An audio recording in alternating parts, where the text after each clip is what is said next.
Wow. What a dominant Game 5. Nah, I'm just playing. I was a very competitive Game 5 to say the least. But shout out to Jalen fucking Williams. That man balled out. Dropped a 40 piece on Indiana in OKC. Chet was a pretty big problem too. 9 points, 11 rebounds. He was shooting threes. Then you got Shea who had 4 blocks. Ooh, man, this Thunder team is special. But in all seriousness, what the fuck was that, Tyrese? 4 points from free throws and 0 made field goals. TJ McConnell even scored 18 points, and that's the boy that fouls every time he's on defense, because he ain't a good defender. Tyrese, you better thank the stars you have Siakam on your team, because despite Indiana losing, Siakam went off as well. And now Thursday will be Game 6 into Indiana. This is really Indiana's last chance to really make this competitive series again. Otherwise, the Thunder might as well just win the title right now. Enough chit-chat about basketball. Let's get to the football stuff already. Welcome back to Grizzly Talks Football. I'm the Grizz. And ladies and gentlemen, we are on to NFC positional rankings for each division.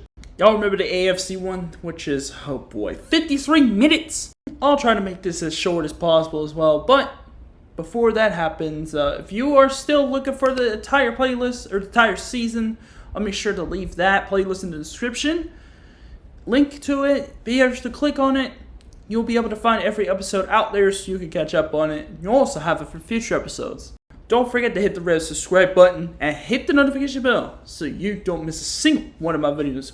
Without further delay, let's start with the NFC East. We're going backwards this time. We're going to start it how we always started, with the quarterbacks, the most important position on the field. Jaden Daniels at number 1, Jalen Hurts at number 2, Dallas at 3, Giants at 4. Well, it's Jalen Hurts at 2, Dak Prescott at 3, Russell Wilson at 4. Jaden Daniels right out of the gate proved why he was a future quarterback for Washington, and Terry finally has a quarterback now. Jalen Hurts needs to be in the top 10 list everywhere now that he's won a Super Bowl. He's still good, even though people are going to say he's a touch-push merchant, just like people call Shea a free-throw merchant, and I say, doesn't matter. If it works, it works. Dak is so underappreciated. He gets no help besides CeeDee Lamb, Rico Dowdle. Rico Dowdle's now gone now. And Micah Parsons on defense, along with a couple of standouts out there. And they just lost to Marcus Lawrence. If someone ever calls Dak Prescott disappointing again, I'm going to slap him because Dak is not a bad quarterback. Then you got the Giants. Russell Wilson is the starter, and I got to say, I agree. Then you got Jameis at 2 and Jackson Dart at 3, so he can learn behind 2 very interesting personalities. I gotta be honest with you, that's not a great situation for a rookie QB. Next we got the running backs. Eagles at 1, Giants at 2, Commanders at 3, and Dallas at 4. Eagles, of course, they have Saquon Barkley who hit 2,000 yards. I think he'll still be a solid running back, it's just he's carrying an entire core with him. Giants, they got Tyrone Tracy starting, and they also have a rookie court running back that they picked in the 4th round by the name of Cam Skattebo. I think he is going to be a very key contributor to the offense when it comes to scoring touchdowns, getting 3rd down conversions to 4th down conversions.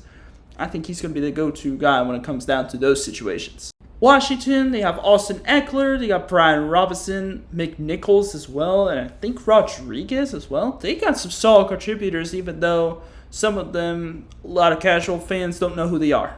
Brian Robinson's a very solid contributor. Eckler's still producing, even though, he's in a lesser role now. And Dallas, Dallas.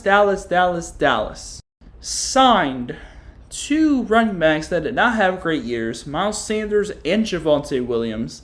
They also drafted Jaden Blue out of Texas. They passed up on Trevor Etienne of Georgia. Unless they allow their young running backs to start, I do not see the running back core for Dallas going much of anywhere. Next up, we got wide receivers. I'm going to go Eagles, then Dallas, and 3 and 4 were actually the tough ones for me. I'm going to say Commanders 3, Giants 4. Eagles, of course, you have A.J. Brown and Devontae Smith. You also got Calcaterra, I'm very sure his name is. He's actually a sneaky good contributor also. I can't remember who else they got, but those two alone, Brown and Smith, easily carried this duo, or at least carried the core. Then you got Dallas. I think I should have probably put him at number 1 because of guys like... Actually, that's exactly what I'm going to do. I'm going to put Dallas at 1 this time. Because Eagles may have 2 of the best wide receiver 1s and 2s of their respective positions at the wide receiver core. But Dallas, CeeDee Lamb, and George Pickens, along with Jalen Tolbert, and I think Brandon Cooks is gone. You also got Devontae Turpin, who is returning kicks more often now because of George Pickens going to Dallas. That's going to be a very interesting duo. You got 2 elite receivers, except George Pickens, the crash out guy. Let's see if he doesn't crash out as often and actually puts up some numbers. Washington, of course, you have Scary Terry. Then you also got Deebo Samuel in a trade in the offseason. So he's expected to be like a pretty good game changer, but I'm saying he's going to be like okay, but not exactly what the Washington Commanders were hoping for. You also got sneaky good Noah Brown. You also got KJ Osborne in the offseason. And for some reason, he's the 6th receiver on the depth chart, which that makes 0 sense to me. And then you get the Giants. Malik Neighbors. Then you got Wan'Dale Robinson, Darius Slayton, Jalen Hyatt. I mean, those guys have a chance to really break through and be able to match what Malik Neighbors put up last year, but it's not a great chance. Next up, we got tight ends. I got Dallas Goedert at 1, Jake Ferguson at 2, Zach Ertz at 3, and apparently it's Theo Johnson for the Giants, but whoever tight end Giants have, it's at 4. I honestly can vouch for Jake Ferguson or Dallas Goedert to be 1 here, but Dallas Goedert, I gotta say, he had a better season than Jake, even though Jake is actually a very more reliable tight end than Dallas, because Dallas isn't getting very much time because... of Saquon, A.J. Brown, and Devontae Smith getting all the touches. But that doesn't mean he can't contribute. Jake, of course, is a great tight end. He had a wonderful performance against Green Bay when they became the first 2 seed to lose to a 7th seed in the modern playoff format. And he's still been a solid tight end. It's just, I think he just missed a few games. I had him on my fantasy team, and he was actually very solid. Then you got Zach Ertz, who's always Mr. Reliable. Been that way with the Eagles, it's going to be that way with the Commanders. He also had a time on the Cardinals. He was doing some numbers there too. And then you got, of course, Theo Johnson and Daniel Bellinger. Any one of those 2 could be the starter, but I don't see them getting near the production of the other 3 tight ends. Up next, we got offensive line. I got Eagles at 1, most definitely with the offensive line. Then I got Washington at 2, Dallas at 3, but they're close. And Giants, of course, at 4. Let's just be honest. If the Eagles didn't have as good of an offensive line as they did, the best offensive line in the league, they wouldn't even do the tush push. But here we are in reality. Washington picked up Laramie Tunsil in a trade that made their offensive line that much better. Very much better. But I got a question. How many Tylers is Dallas going to draft? But that doesn't mean they're going to play bad. I feel like Dallas has a good chance with that offensive line. Easily could be top half of the league. Tyler Smith, Tyler Guyton, and now Tyler Booker. That should be interesting. And of course you got the Giants, Andrew Thomas, John Runyon. Unfortunately, their offensive line gets hurt too much. Especially Andrew. Up next we got defensive line. I'm going to say Washington at 1, Philly at 2, Giants at 3, Dallas at 4. Washington's starting defensive line right now is Dorrance Armstrong and Dietrich Wise on the end. And of course, defensive tackles are Deron Payne and Javon Kinlaw. All those guys had at least 4 sacks. I feel like it should be a nice defensive line season for Washington this year. Ever since Dante Fowler left, the guy who had 10.5 sacks last year.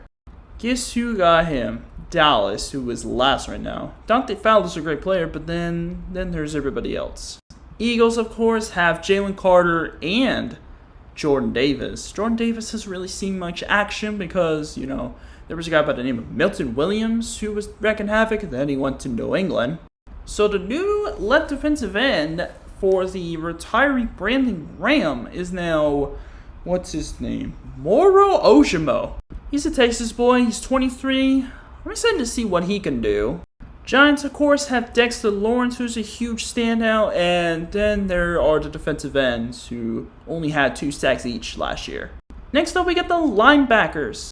Oh yeah, and by the way, I completely forgot about Micah Parsons. Yeah, I'm gonna just switch that up real quick. My bad, Micah. Anyways, on to linebackers.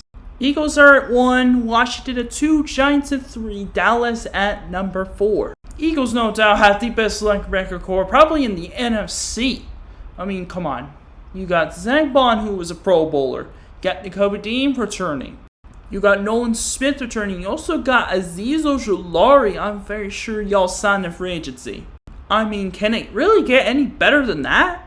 For Washington, you got the 2 studs, Frankie Luvu and Bobby Wagner. Of course, you got another linebacker by the name of Dominic Hampton, who I am very excited to see because he didn't play last year. He's also 24 years old, so he's got some upside of some sort.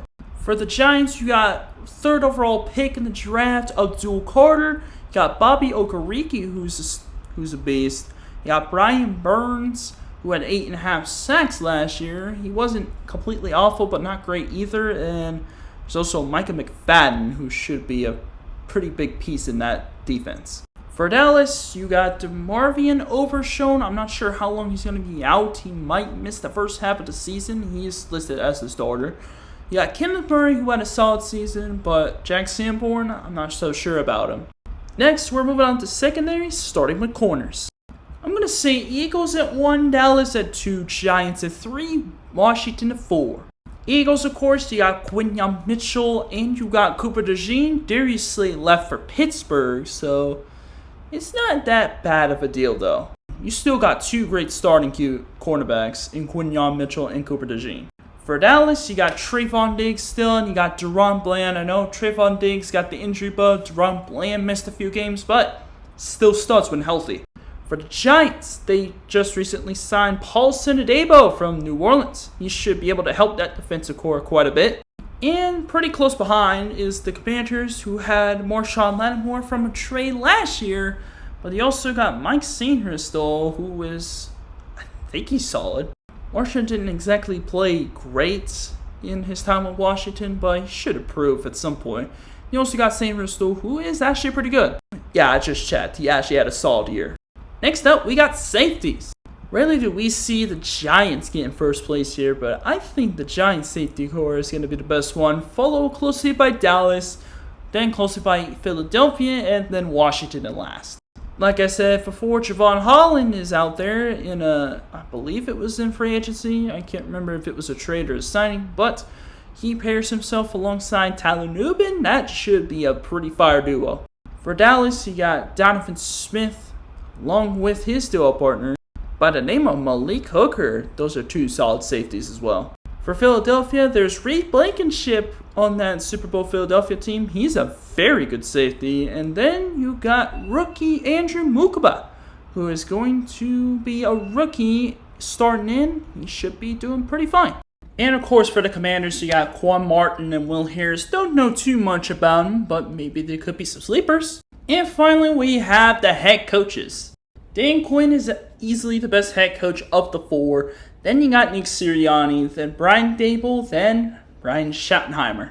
Dan Quinn, he probably should have won Coach of the Year because of how he turned that Washington program completely around in his first year with the team. This is why I was saying coaching can affect the team either positively or negatively. And it does have a huge impact. And I know Dan Quinn's a great coach, even though he had some disappointing years in Atlanta. Nick Sirianni, he is a fucking dirtbag, but he does have a Super Bowl ring, so he's definitely above the other 2. Brian Daboll, he has a playoff appearance, at least, with Daniel fucking Jones. Fortunately, he's getting blamed for everything, which sucks. And he might get fired if the Giants don't have a good season.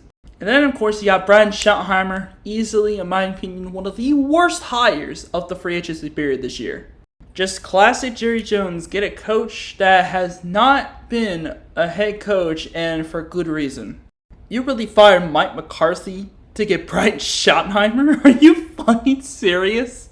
That's all for the NFC East. Let's go to the NFC North. Let's start it off once again with the NFC North QBs. Jared Goff at 1, Jordan Love at 2, Caleb Williams at 3, and J.J. McCarthy at 4. I have absolute zero idea how J.J. McCarthy is going to do. I'm just taking the safe option saying he's going to be the worst of the bunch. Jared Goff has been made into an MVP caliber player by head coach Dan Campbell. Nothing wrong with that. I could change Caleb Williams for Jordan Love, but I gotta see it to believe it. And Caleb Williams, man, go prove me wrong. And of course, Jordan Love, he's been the main quarterback of the Green Bay Packers ever since Aaron left. And I gotta say, he's been holding down the fort pretty nicely. Next up, we got the running backs. Lions at 1, Vikings at 2, Packers at 3, Bears at 4. Lions, of course, had the duo Jahmyr Gibbs and David Montgomery, probably the best running back duo in the league. Jahmyr Gibbs is a lead in itself, but David Montgomery, his bulldoze and power play, man, it's been getting a lot of conversions and touchdowns last year, and I expect it to continue once he gets back. Vikings, of course, they still have Aaron Jones, he's a beast, and they also got Jordan Mason from the 49ers in free agency. That was a very good pickup. Green Bay, well, it's Josh Jacobs, and then I actually don't even know who else they got. Marshawn Lloyd, who didn't really get much time, and then you also got Emmanuel Wilson? Wilson wasn't terrible. And then for the Bears, you do have DeAndre Swift, who isn't completely awful, but then the rest of the running back core, yeah, that's why they're 4th. Up next, we got the wide receivers. Vikings at 1, Lions at 2, Bears at 3, Packers at 4. Vikings and Lions, they are very, very close when it comes to wide receiver talent. Vikings still have Justin Jefferson and Jordan Addison. Jefferson, probably the best receiver in the NFL. You also got Jordan Addison, who's a great wide receiver too. Lions, of course, had Amon-Ra St. Brown, who was already a beast. And then they also got Jameson Williams, J-Mo. I think he's very solid. He's just getting better. For the Bears, Keenan Allen's gone, so their starters are DJ Moore and Rome Odunze. You also got Luther Burden out there in the slot. Also, don't forget about the addition of Olamide Zaccheaus. He was a very good, productive wide receiver for Washington. I expect him to do the same in Chicago as the 4th string. Then, of course, to the Packers, you got Jaden Reed, you got Dontavius Wicks, who are pretty solid. It's just Christian Watson was the big outlier. Now they got Matthew Golden, who's a rookie coming in. Maybe he can impress everybody. Next up, we got tight ends. I'm not going to lie, this is a very good tight end division. Sam Laporta at 1, TJ Hawkinson at 2, Tucker Kraft at 3, and right now it's Cole Kmet at 4. Laporta is undoubtedly a top 5 tight end in the league. TJ Hawkinson, he is definitely above average tight end. Same with Tucker Kraft. Hawkinson's just coming back from injury. Tucker Kraft, I had him on my fantasy team last year, and he actually did pretty well. Then you got Cole Kmet. He's also a solid tight end. I'm not sure why Chicago decided to get a second one. Why do you need 2 tight ends? Next up, we get the offensive line. Bears at 1, Lions at 2, Vikings at 3, and Packers at 4. I realize this is also a very good offensive line division also. Bears offensive line got so much better in the offseason, able to get Jonah Jackson from the Rams and then Joe Thuney from the Bears. Oh boy, that's going to be scary to run against, or to go against on defensively. Frank Ragnow retired for Detroit, so their offensive line got a little bit weaker. I still think they are a strong unit, especially with Penei Sewell on their team. Christian Darrisaw developing in Minnesota, and you also got Ryan Kelly out of free agency. That makes the interior look a lot better. I'm not saying the Packers' offensive line is terrible, but if you compare theirs to the other 3 teams, you can see why I put them in 4. Elton Jenkins is actually a very solid center. It's just everybody else, yeah, not great. Next up, we got defensive line. Can we all agree that the Vikings had the best defensive line in the division? Then I got the Packers at 2, the Bears at 3, Lions at 4, but they're very close. Vikings picked up Javon Hargrave, and Jonathan Allen in free agency, which boosted up their defensive line quite a massive bit. Add those 2 players to the defensive line that includes Jonathan Greenard and Harrison Phillips. You got yourself a great team there, especially on the defensive line. Then for the Packers, you got Van Ness, Rashawn Gary, Kenny Clark, and also at defensive tackle, you got Devontae Wyatt. That's a solid unit. Like, the last three, they're solid units. You'll see why Detroit's at 4. It's basically Aiden Hutchinson and then everybody else. For the Bears, adding Grady Jarrett from the Falcons was a huge get. Oh yeah, I forgot about the Bears getting Drew Dolman on the offensive line. That just made it so much better. Montez Sweat looks solid. Deo Adebo looks pretty nice as well, along with Gervin Dexter. That's another solid old defensive line. It's just hard to rank those 2 and 3. Up next, linebackers. Vikings again taking the number 1 spot, then Chicago, then Green Bay, then Detroit. The duo of Blake Cashman and Andrew Van Ginkel just screamed to me right away that the Vikings were going to be number 1 compared to the rest of the linebacker groups. TJ Edwards and Tremaine Edmonds for Chicago, that's a very solid unit. Quay Walker, Edgerrin Cooper, and then you also got Isaiah McDuffie for Green Bay. That's not bad either. And then for Detroit, you got Alex Anzalone, and you also got Jack Campbell alongside Noah Sewell, who hasn't played it down yet. These linebacker cores are actually pretty close. Up next, we got corners. Chicago at 1, then Detroit, then Green Bay, then Minnesota. Say what you want about Tyree Stevenson. You know Jalen Johnson's good, but Stevenson, besides the one game where he allowed Noah Brown to catch a Hail Mary against Washington, well, with Washington, rather, he's actually a very solid corner.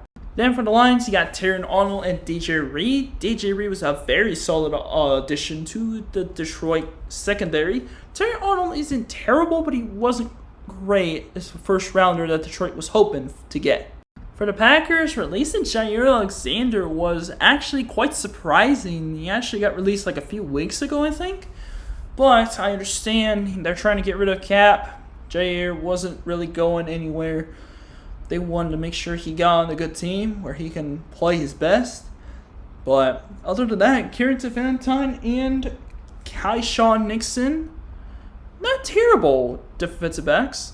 And guess who the Vikings starters are right now? Isaiah Rodgers and Mekhi Blackman. Yeah, that cornerback duo was cooked. Next up, we got safeties. I got Detroit at 1, Vikings at 2, Bears at 3, Packers at 4. They got some really good safeties in the division also. Lions, of course, had Brian Branch and Kirby Joseph, absolute dogs. Vikings with Medalist and Harrison Smith, those two are dogs as well. Just not as great as Detroit, in my opinion. Then you got Chicago, who has Kevin Byard and Jaquan Brisker coming back from injury. You guys didn't know, but Brisker missed 12 games this past season. When healthy, this duo is actually pretty fire. And then you got Green Bay. It's pretty much Xavier McKinney, and then just another guy that we don't know too much about. And finally, we got head coaches. This division has great head coaches also. Dude, this whole division is so fucking good. This is going to be tough, but I'm going to say Kevin O'Connell takes the first spot pretty easily. Matt LaFleur will be second, Dan Campbell is third, and Ben Johnson is fourth. But 2, 3, and 4, they're going to be very neck and neck. Of course, Kevin O'Connell, QB Whisperer, helped Sam Darnold become a Pro Bowler. Maybe he could do the same for JJ, but we're not so sure. Matt LaFleur has been doing so good ever since he stepped in as head coach, especially with Aaron Rodgers for a couple years. And then when Jordan Love hit, they still were a playoff contender.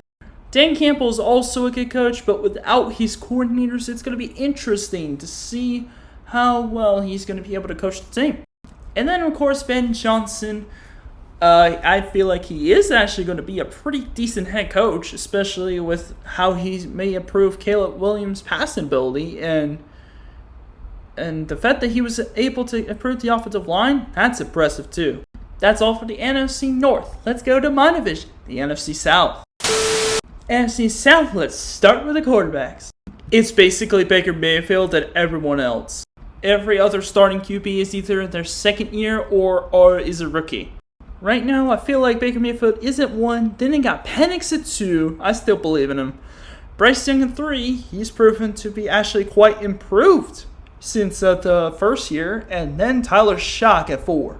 That Derek Harper retirement really hurt the Aints' chances of being contenders, huh?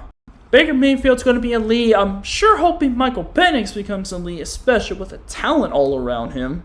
Then you got Bryce Young. They added T-Mac, Ted McMillan to that offense, so maybe he can, be able to sling the rock a lot more and a lot more efficiently. And then Tyler Shock, I'm not so sure about him just yet. Next up, running backs. Atlanta takes the first spot, Tampa Bay takes second, Carolina third, and then Saints in fourth. Here's the thing, top three could be interchangeable in my opinion.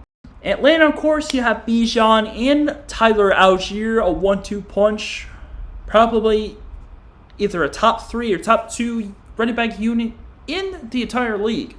Bijan, of course, is elite, and then you also got Algier, who is a very solid power back. Then you got Tampa Bay, Bucky Irvin's great, Rashad White is at least decent, so that's it for them. Rashad White's not as bad as people say he is. Then, of course, Carolina, you got Chuba Hubbard, and you also have Rico Dowdle from free agency, which is actually a very nice addition. Don't be surprised if Trevor Etienne gets some carries as well. And of course, you got New Orleans. You got Kendre Miller, I believe from TCU, as the backup to Alvin Kamara, who's still around the Aints. These are actually pretty solid running back cores. Next up, we got wide receivers. I got Tampa Bay at 1, Panthers at 2, Falcons at 3, Saints at 4 for the receiving cores. Let me just say, it's receiving cores, not a certain player. Of course, Tampa Bay has Mike Evans, Chris Godwin's coming back from injury. You also got Jalen McMillan and also rookie receiver Emeka Egbuka. That's a really solid unit. Then you got Carolina, old man Adam Thielen. You also got Jalen Coker along with said Titora McMillan. That's a really good receiving core if they can develop well. Atlanta, their receiving core is a little strange. Darnell Mooney was a 1,000-yard receiver last year. You also got Drake London, who's elite. And you also got Kadero Hodge as well. Oh yeah, and also the guy who wears 34 as a wide receiver, Ray-May McCloud. Yeah, that receiving core is just strange to me. And finally, you got the Saints. Chris Olave might be on his way out in New Orleans, so that's going to be very interesting to find out what the Saints are going to do. Rashid Shaheed is also a solid option. It's just between 3 and 4, those are very tight. Oh yeah, and also Brandon Cooks is returning to the Saints, the team that drafted him. Up next, we got tight ends. I got Saints at 1, shockingly, then Tampa Bay, then Atlanta, then Carolina. It's Jawan Johnson, then Cade Otton, then Kyle Pitts, and then whoever the Panthers got. I need to look that up. Oh yeah, Tommy Tremble, yeah. He's not as bad as Kyle Pitts, but Pitts is pretty bad too.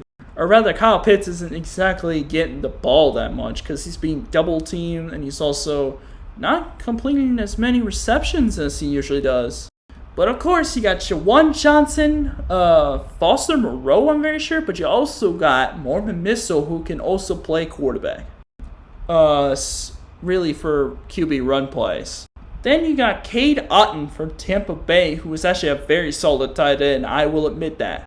Like I said before, Kyle Pitts, this is really his last year to prove to Atlanta and the rest of the world that he still can play at a high level, because if he doesn't, he's out.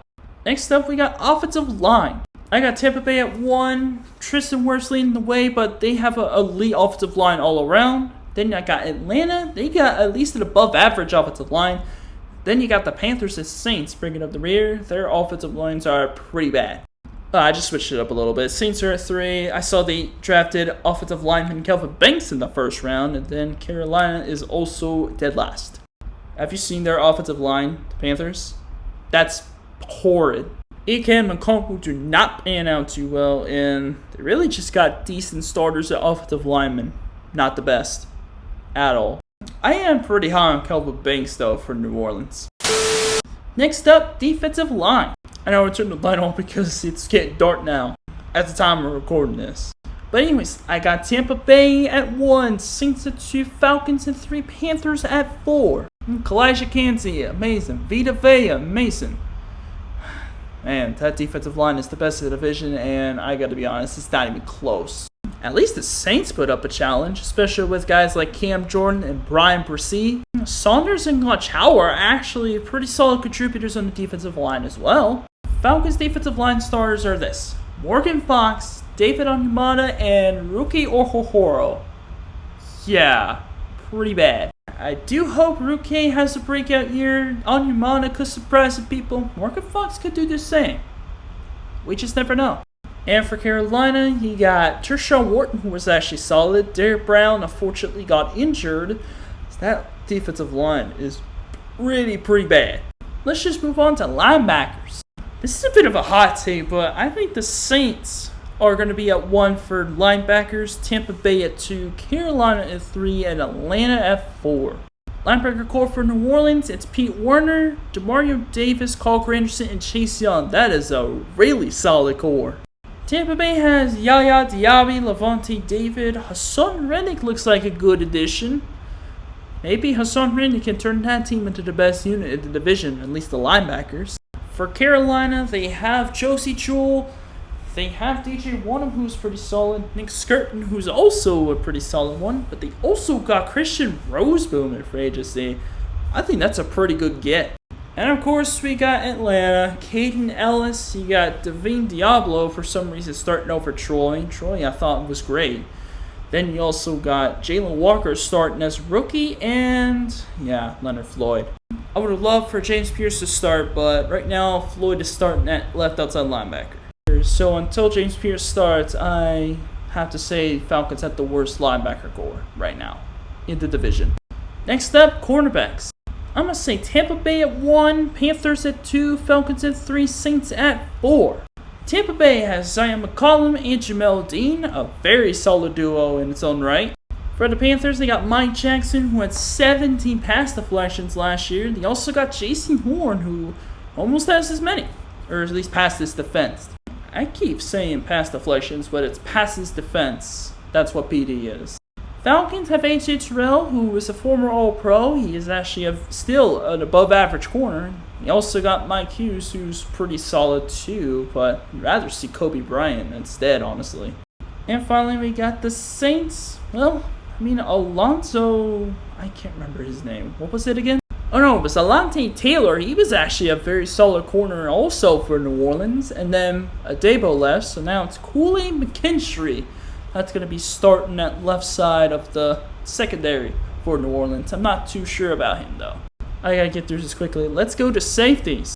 I'm talking about safety duos. So Saints are 1, Bucks are 2, Falcons are 3, Panthers are 4. New Orleans has Justin Reed and Tyrann Mathieu. That was like the only safety duo in the division. That was actually had both players being very solid. Tampa Bay does have Antoine Winfield, and then there's his partner as well, Christian Izien. I'm not so sure about him. Falcons, of course, had Jesse Bates, and then have Jordan Fuller from the Panthers. I'm not too sure about him. I'd love to see Xavier Watts play, or Billy Bowman. And of course, finally, we got the Panthers, and yeah. Trayvon Mulberg was a great option, or at least a great addition, but then you also got Nick Scott. And then we have the head coaches for each team. I'll be real with you, this is the worst, probably, head coaching division of this entire NFL. A little bit interesting on my part, but I have Dave Canales at 1, Raheem Morris at 2, Todd Bowles at 3, and Kellen Moore, who was hired by New Orleans just recently for this upcoming season, in 4. I think Kellen Moore is going to be one and done. I don't think he's just the offensive coordinator, nothing else special. Tampa Bay's Todd Bowles, the only reason why he always makes the playoffs is because of high-end talent, like Baker Mayfield, Bucky Irvin, and Mike Evans, alongside with some of the defensive standouts, like Levante David, Antoine Winfield, Zion McCollum, also Elisha Cansey. Bowles is not a good head coach. Stop pretending he is. Canales, I gotta be honest with you, I think he might be better than Morris. Like, Morris isn't completely awful, but his decision making is absolutely horrendous. That's just why I have Canales at 1. Anyways, let's move on to the final division of the video, NFC West. Let's start how we always did with the QBs. I'm going to say Matt Stafford at 1, Brock Purdy at 2, Sam Darnold at 3, Kyler Murray at 4. Kyler Murray, let's be honest, he's nothing more but a small guy playing QB, and apparently Bryce Young is now better than Kyler. But as far as the top of the list, Matt Stafford's still a top 10 QB. If you say he isn't anymore, you clearly do not know ball. Oh yeah, by the way, it is just thundering and raining hard right now at the time I'm recording this right now. That's why I'm trying to go pretty quickly right now. Brad Purdy, assistant QB, but a good one. But Sam Darnold, Pro Bowler, but the system he's into is a little worse than he was in Minnesota. Next up, running backs. Kenneth Walker, Stat Charbonnet lead the Seahawks for the 1 spot. Kyron Williams at 2. You got CMC at 3 with, I can't even remember who was before, after Jordan Mason. Then you got James Conner at 4. It was really just the duo of Charbonnet and Kenneth Walker that got Seattle at number 1, because then it goes to solo running backs. Kyron Williams better than CMC. CMC is better than... Nah, I'm just kidding, man. Come on. CMC's injury prone. I'm not saying James Conner's bad, but come on. He's on a team that's not really being talked about. Next up, wide receiver cores. Rams at 1, Seahawks at 2, Niners at 3, Cardinals at 4. Rams, of course, have Tutu Atwell at the slot. They also got on the outside Davante Adams along with Puka Nacua. Davante Adams was a free agent that was signed by the Rams. That is huge for LA. And that was the Cooper Kupp replacement because he went to Seattle to join Jackson Smith and Jigba on the Seahawks. The fact that DK left really brings the idea of, is Cooper Kupp better than DK? I say yes, but it's close. 49ers have Brandon Ayuk, then they got Ricky Pearsall since Deebo Samuel left. Man, that receiving core, man, it's not terrible, but it's not great either. But then there's the Cardinals. Marvin Harrison, Michael Wilson, fucking Greg Dortch, of all people. I'm not saying the Cardinals have bad receivers, it's just Marvin Harrison was definitely disappointing. Then you also got Michael Wilson, who was honestly the best receiver on that team besides Trey McBride. Speaking of him, let's go to tight ends. I'm going to say George Kittle at 1, Trey McBride at 2. Trey McBride's catching up. Then you got Noah Fant at 3 and Tyler Higbee at 4. George Kittle, one of the best tight ends in the game. Trey McBride, also one of the best tight ends in the game. Then you got Noah Fant. He's been improving in Seattle, but he has always been a solid tight end. So has Tyler Higbee.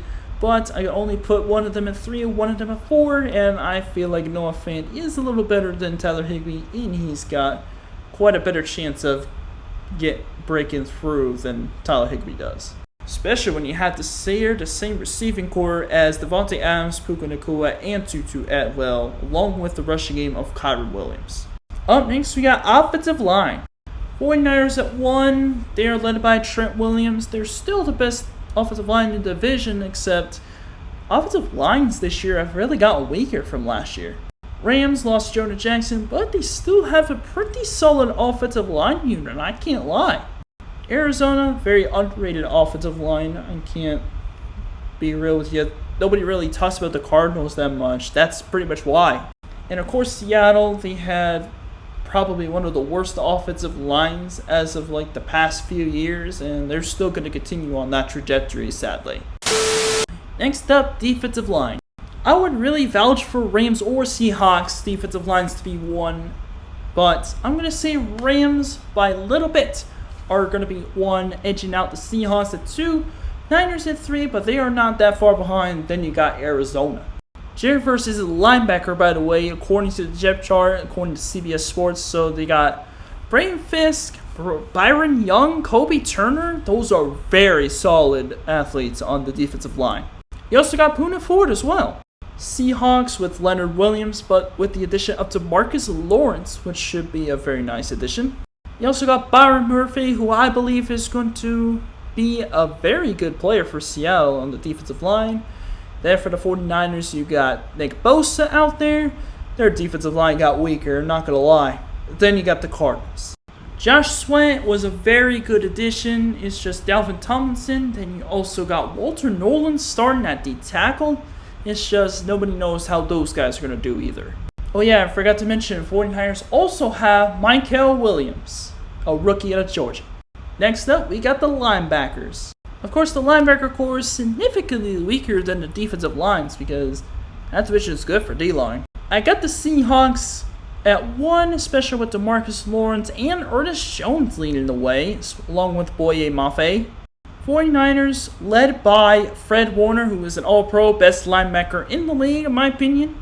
Rams linebacker core, led by Jared Verse, former Defensive Rookie of the Year. He is a beast as well.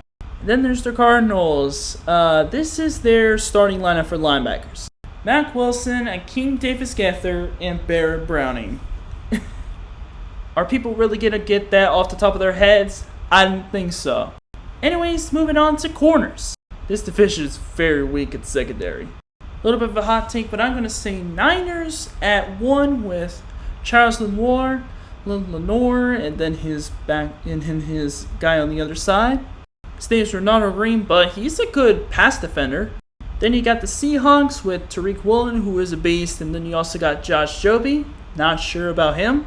Then for the Rams at 3, it's Darius Williams and Kello Witherspoon, 2 decent corners. And for Arizona, they got rookie Will Johnson starting, and his guy on the other side by the name of Starling Thomas. Yeah, I think you can see why Arizona has the worst secondary of the entire division. Moving on, we got safeties. I got Rams at 1, Cam Kitchens and Cam Curl. That is a very good duo. Seahawks had Julian Love, who was a beast. Kobe Bryant, he's actually pretty solid. Then you got Arizona that has Budda Baker, who's still a beast. And then his partner, I actually have no idea who it is. And then for the Niners, yeah. It was really just they don't have an elite safety now that Talanoa Hufanga's gone. Their safeties are Jair Brown and Malik Mustafa. That's why their safety unit is last in the division. And finally, we have head coaches. Kyle Shanahan is going to be number 1. Sean McVay is at 2. Mike McDonald, make sure to say it right. Mike McDonald is at 3. Jonathan Gannon at 4. I don't think it's anything against Jonathan Gannon. It's just the fact that he still has Kyler Murray in his team. So once they move on from a different QB, Jonathan Gannon might be on the hot seat. He might get fired. Mike McDonald, I got to be honest with you, I think he's an okay head coach. I think he's decent. He did lead Seattle to a 10-win season with Geno Smith, so maybe they could do better with Sam Darnold. And then, of course, 49ers and Rams.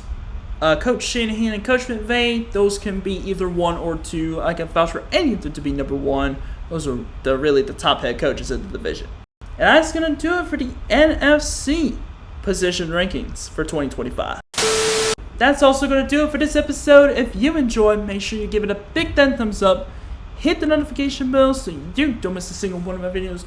Also, hit the red subscribe button down there. This is the Grizzly signing off for now. Until next time, I will see you guys later. Peace.